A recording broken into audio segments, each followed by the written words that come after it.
अगर आप भी भगवान बुद्ध को दिल से मानते हैं और उनके सच्चे भक्त हैं तो कहानी को पूरा सुने और कमेंट बॉक्स में नमो बुद्धाय अवश्य लिखें। एक बार एक युवक जंगल के वृक्ष पर मुक्के मार रहा था। वह बहुत जोर जोर से मुक्के मार रहा था। वह अपने मन का गुस्सा निकालने की कोशिश कर रहा था। शायद उसको किसी ने धोखा दिया था या फिर उसके साथ बहुत बुरा हुआ था, जिससे वह बहुत ज्यादा परेशान था। उसे कहीं भी शांति नहीं मिल रही थी। वह लगातार उस वृक्ष पर मुक्का मार रहा था, जिससे उसकी उंगलियां लहूलुहान हो चुकी थीं। उसी जंगल में एक शीतल पानी का झरना था। वहां पर एक बौद्ध भिक्षु रोज संध्या के समय स्नान करने आते थे। यह उनका नित्य का नियम था। आज जब वह इस तरफ स्नान करने के लिए उस जंगल में आए तो उन्होंने देखा कि एक युवक जोर जोर से चीख रहा था और रो रहा था और लगातार उस वृक्ष पर मुक्के मारे जा रहा था। उस युवक के आसपास कोई मौजूद नहीं था। इससे उस भिक्षु को उस युवक की चिंता होने लगी।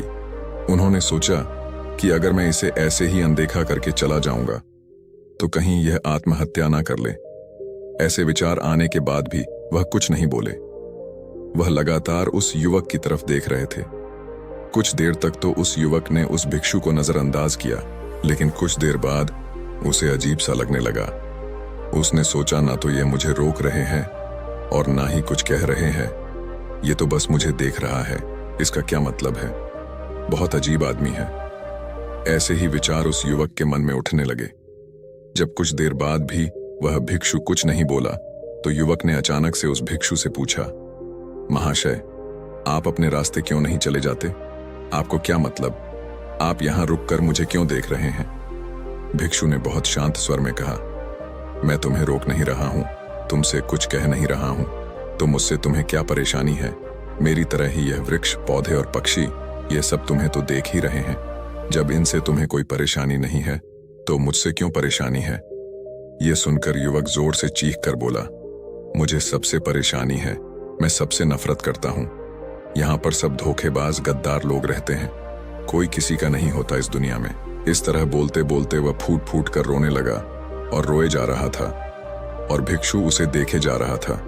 वह भिक्षु उसे चुप कराने की कोशिश भी नहीं कर रहा था। यह बात तो उस युवक को और ज्यादा अजीब लगी। अब रोना बंद करके उस युवक ने सीधे होकर उस भिक्षु से कहा, आप बहुत अजीब आदमी हैं। आपके सामने कोई इंसान रो रहा है और आप उसे चुप भी नहीं करा सकते। आपके मन में बिल्कुल भी संवेदना नहीं है। बहुत अजीब और कठोर हृदय वाले साधु हैं। आपको अपने साधु होने पर खेद होना चाहिए। और ऐसे ही ना जाने क्या क्या जली कटी बातें वह युवक उन भिक्षु को सुनाने लगा। कुछ देर बाद जब युवक का गुस्सा निकल चुका तब भिक्षु ने बहुत ही शांत स्वर में कहा कि आज मैं तुम्हें कंधा दे सकता हूं, तुम्हारे आंसू भी पहुंच सकता हूं, लेकिन इससे तुम्हारी समस्या का समाधान नहीं होगा। कुछ देर के लिए तुम्हारा मन शांत हो जाएगा। उसके बाद फिर वही जिंदगी, वही लोग जो तुम्हें आज कंधा देने के लिए भी तुम्हारे पास नहीं है। फिर से तुम उसी जिंदगी में लौट जाओगे। कोई तुम्हें धोखा देगा, कोई तुम्हारा फायदा उठाएगा और तुम अपने मन को ऐसे ही तकलीफ पहुंचाते रहोगे।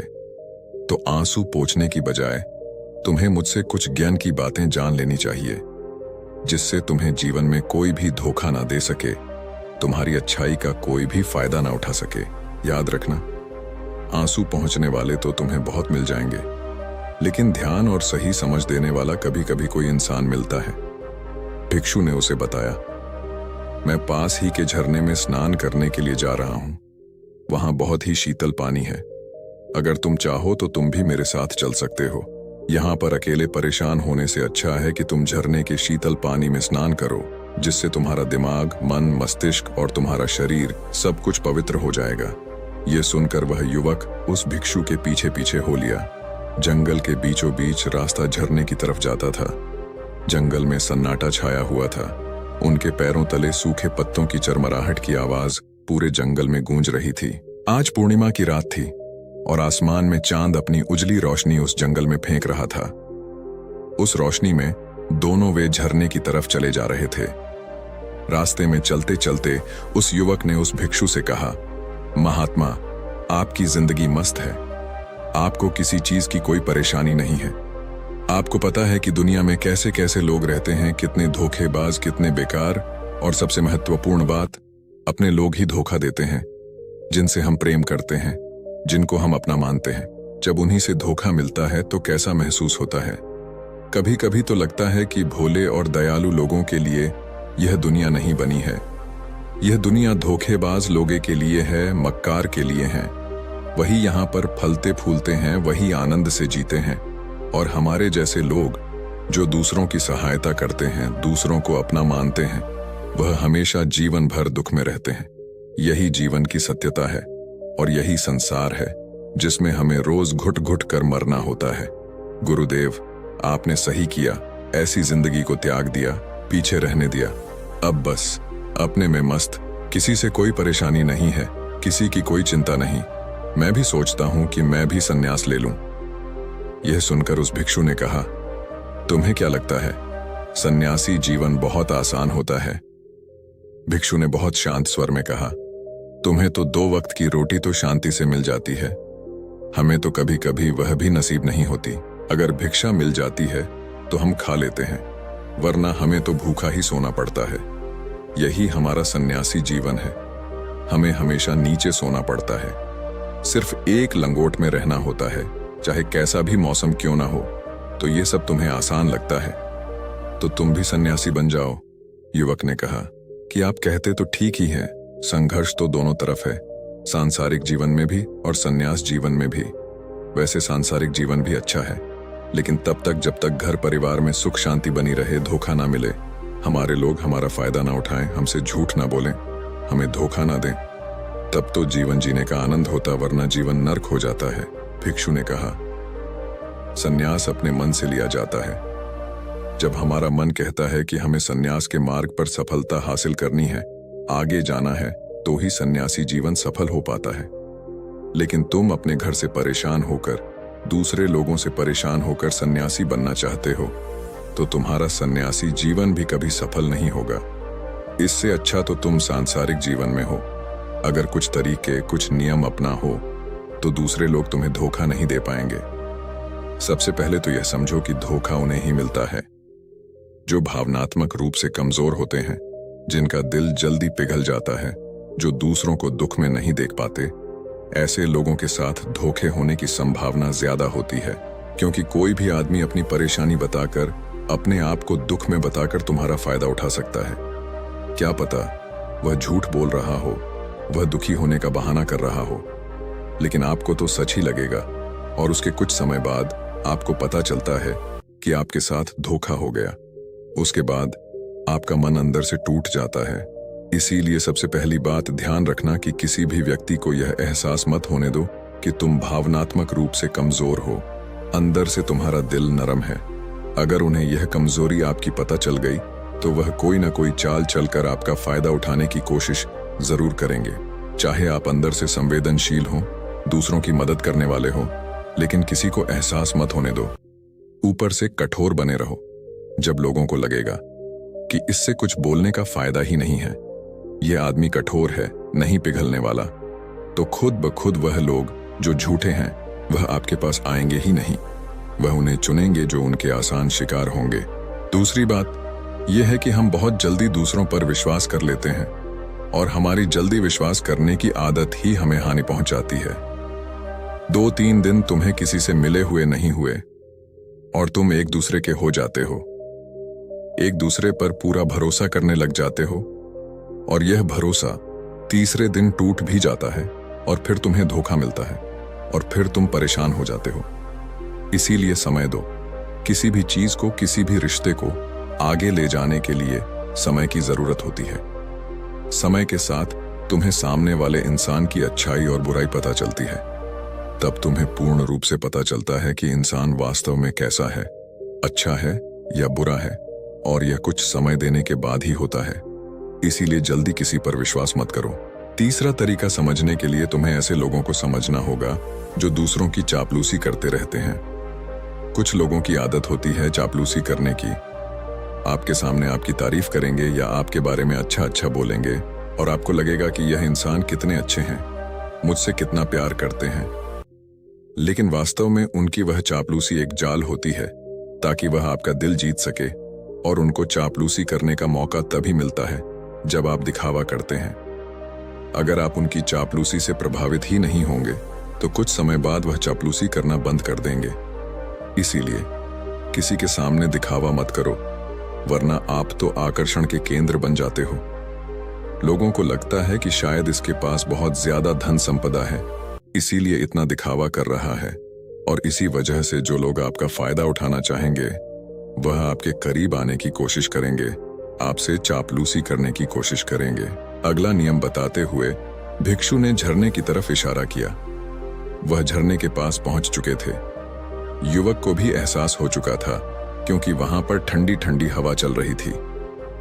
झरने की तरफ जाते हुए भिक्षु ने कहा कि सांसारिक जीवन में एक बात समझने की यह होती है कि हम जिसकी सहायता कर रहे हैं, चाहे किसी भी रूप में, धन से, शारीरिक रूप से या जिस भी अवस्था में हम किसी की सहायता कर रहे हैं, तो हमें यह ख्याल रखना चाहिए कि सामने वाला वापस कभी भविष्य में हमारी सहायता करने योग्य है कि नहीं है। अगर आप किसी को पैसा उधार दे रहे हो तो ये समझो कि उसके पास आय का कोई साधन है कि नहीं है। कल भविष्य में वह तुम्हें वापस कर पाएगा कि नहीं कर पाएगा। अगर वह नहीं करेगा तो तुम्हें तकलीफ होगी, तुम्हें दुख होगा। ऐसे तो इंसान करुणा बस भिखारियों को भीख देता है, लेकिन वह गलत नहीं है, क्योंकि जो भी पैसा आपने सामने वाले को दिया है उससे आपके ऊपर कोई ज्यादा प्रभाव नहीं पड़ेगा। अगर वह आपको पैसा वापस भी नहीं लौट आए तो अगर किसी ऐसे इंसान को पैसा देना है जो कभी वापस नहीं लौटा पाएगा तो उन्हें उतना ही देना चाहिए जिससे तुम्हारे ऊपर ज्यादा दबाव ना बने। अगर वह वापस भी ना कर सके तो तुम्हें दुख ना पहुंचे। अब तक वह दोनों झरने पर पहुंच चुके थे। दोनों ने अपने वस्त्र उतारकर उस झरने के शीतल पानी में कूद गए। पानी ठंडा था। उन दोनों की सारी थकान और उदासी पल भर में ही दूर हो गई। स्नान कर लेने के बाद दोनों उस झरने के सामने एक वृक्ष के नीचे बैठकर बातें करने लगे। भिक्षु ने उसे आगे समझाते हुए कहा कि शुरुआत में लोगों को नजरअंदाज करना सीखो। जब तुम किसी को शुरुआत में नजरअंदाज करते हो तो जो भी लोग किसी लालच की वजह से तुम्हारे पास चिपक रहे थे उनकी छटनी हो जाएगी। जब तुम उनको नजरअंदाज करोगे तब एक दो बार लोग तुम्हारे पास आने की कोशिश करेंगे। उसके बाद वह तुमसे दूरियां बना लेंगे और जो आदमी तुम्हारी इंसानियत, तुम्हारी अच्छाई देखकर तुम्हारे पास आएगा वह नजरअंदाज करने के बावजूद भी तुम्हारे करीब ही बना रहेगा। और यही तो एक सच्चे इंसान की पहचान होती है। जो हमारे अपने होते हैं उनसे हम तकरार भी कर लेते हैं, कलह भी कर लेते हैं, उसके बावजूद भी वह हमारी बातों को बुरा नहीं मानते हैं। चाहे कुछ ही समय के लिए वह हमसे नाराज रहे, लेकिन कुछ समय बाद फिर से हम एक हो जाते हैं। और यही तो घर परिवार का मतलब होता है, यही तो अपनों का मतलब होता है। इसीलिए शुरुआत में अनजान लोगों को नजरअंदाज करना सीखो, इग्नोर करना सीखो, ताकि धोखेबाज, मक्कार लोग तुम्हारे करीब ही ना आ पाएं। अपने इस वार्तालाप को खत्म करते हुए भिक्षु ने अपनी आखिरी और पांचवी बात बताते हुए कहा कि यह आखिरी सीख सबसे ज्यादा महत्वपूर्ण है। सब कुछ होने के बावजूद भी तुम्हें धोखे मिल सकते हैं, लेकिन तुम अगर अपने आंख और कान और अपना दिमाग खोल कर रखते हो तो तुम्हें इंसान की आंखें देखते ही समझ में आ जाएगा कि उसे तुमसे क्या चाहिए। तुम उसकी इच्छा और उसका स्वभाव उसकी आंखों में ही देख सकते हो। लोगों की आंखों में, उनकी वाणी में, उनके स्वभाव में, उनका सब कुछ दिखाई देता है। बस हम ही अपनी आंखें मूंद कर रहते हैं। दूसरे लोगों से जानो, उसके रिश्तेदारों से जानो, उसके परिवार वालों से जानो कि वह इंसान कैसा है, दूसरों के साथ उसका व्यवहार कैसा है। उसकी जांच करो, तब किसी पर विश्वास करो। ऐसे ही किसी पर विश्वास मत कर लेना। अगर तुम किसी के साथ लंबे समय तक भरोसा करना चाहते हो, किसी के साथ कोई संबंध बनाना चाहते हो और कोई दोस्ती करना चाहते हो या किसी की मदद करना चाहते हो, तो इन सभी परिस्थितियों के बारे में तुम्हें जरूर पता होना चाहिए।